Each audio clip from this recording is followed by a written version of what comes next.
Welcome back to Weigh In on Wellness. This is your host, Brian Nunziato. I am here with Dr. Paul Arciero. And before the break, we were talking about carbohydrates, proteins. And now, Paul, we want to get the skinny on fat. What's up with fat? Like that? The skinny on fat, that's a good play on words. Well, there's some truth to that because what we know about fat is that it's very satiating. Not quite as high as protein, which is why I think the protein intake needs to be adequate in people of all ages, of all fitness levels, of all disease states. You need to have that adequate protein of 25%. But when it comes to fat, it's just as healthy. It's just as health promoting. And people need to realize that. And there's a great difference in different types of fat. And so, not to go into a lot of detail, but some of the top players, the MVPs of fat intake would, of course, be the nuts and the seeds. And people look at me and say, "What? I thought peanut butter was bad for you."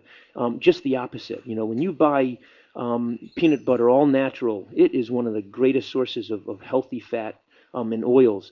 Other top-ranking fats would be things like olive oil, and flaxseed, of course, has one of the highest concentrations of omega-3 fatty acids, along with the fish oils. And so all different types of fatty fish are excellent as well. Krill oil, also from the ocean, is another very healthy oil. Okay. So I think a lot of people, when they hear fat, they think, oh, if I eat fat, I'm going to get fat. Yeah. And that's just because that fat has more calories per gram, right? But not necessarily eating fat's going to make me fat, but taking in like too many calories hmm is the result of, or you can actually gain weight that way, correct? Yeah, you can. And so that's a logical thought process that because 1 gram of fat has 9 calories compared to 1 gram of carbohydrate and protein that only has 4.3, 4.7. It's double the amount of energy, more than double the amount of energy. So that's a logical thought process, but is not an accurate one. That your body needs fat. Let me give you one just really critical example of the role that fat plays in our body and why you should never go on a diet that's less than 15, 20% fat. I recommend 25% of your total intake is fat. In some cases, even higher. But the covering over our nerves is called myelin. And the myelin that covers all of the nerves that innervate everything that we have in our body in terms of cells operates on the integrity and the health of that covering over our nerves. Well, if you deprive yourself of just one example of essential fatty acids in your diet, you are going to be jeopardizing that healthy covering over your nerves. And if you don't have that, you're not going to be able to conduct nerves as well as you need to. So that's just one classic example of people never to limit their fat intake. That's great, thanks. We were talking about some of your current research that you're doing. How's that going? The research is going fantastic. As I mentioned last time, I enrolled 105 people into middle-aged men and women that were interested in gaining optimal health and losing some belly fat. And we're nearing the end of the study. We have about a month left in the study, and things so far are proceeding wonderful. And looking forward to starting another one of its type, a little bit larger in mid-September. Okay. So, I encourage people to visit either my website, www.drpaulsprotocol.com, or contact me at Skidmore. Is this study going to be something similar to what you're currently doing right now? Because I know a couple of members inquired about, and they want to get enrolled in the program. It's wonderful. It'll be very similar to this one. It'll be a slightly different approach in terms of the exercise and the nutrition.